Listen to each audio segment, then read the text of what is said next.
Kodak Theatre on Hollywood Boulevard. The red carpet's being rolled out as we speak. The Oscars are basically here. Just one problem, I hear you cry. I haven't seen any of the films, and the more everyone bangs on about them, the more of an idiot I feel. Well, fear not. We're here to help make you sound clever with our exclusive Blagger's Guide to the Oscars.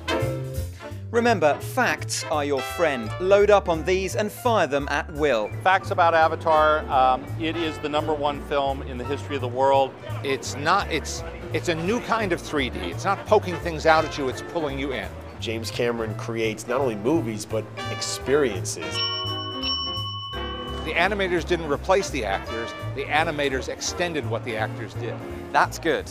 That's good. If I walked into a conversation and said that. That's premium cocktail party chatter. You should slip in a conversation how in Avatar, somehow you never see their nipples. I don't know how it happened, they're naked, but we never see them. It was a true movie magic.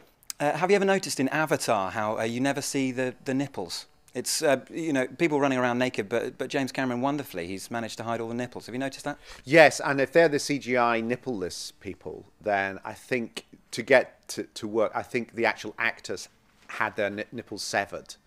And then lots of cameras were on them to get that unnippled look on this big screen. With serious films like The Hurt Locker, don't be afraid to get serious with your facts. The guy who wrote it was a journalist who was embedded in Iraq, so it comes from real experiences. That's good. That sounds serious. It makes me sound like I'm serious about Gravitas, right there. It's gravitas in a bottle. There you go. Open it up anytime. Do try and belittle your conversation partner by patronisingly suggesting you know more than them. Jeremy Renner, who's nominated this year, is not a newcomer. He's been working for a while.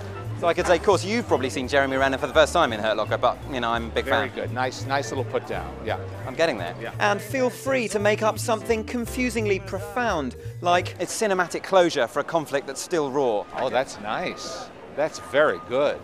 I don't have anything nearly as good as that. And finally, think like a critic, speak like a critic. So if I said to you, have you seen The Blind Side, Stephen? You might say... I might say, do you mean that movie where Sandy Bullock goes serious, goes blonde, goes to football, and gets an Oscar? Give me a killer line about that film, something I can use in conversation.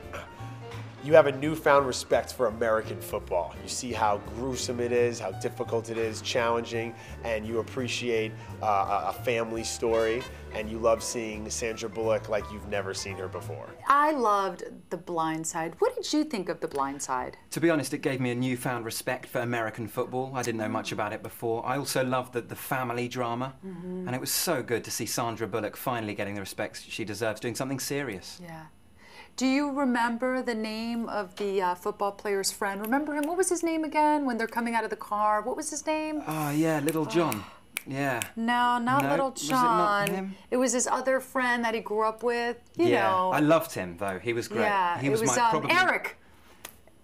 Yeah, I loved him. He was good. There was no Eric. And there was no other friend. You're lying, aren't you? You never saw the movie, did you? You know what? This interview's over. Yeah, can we... So how do I sound clever in LA Company? I don't sound clever, so why are you asking me?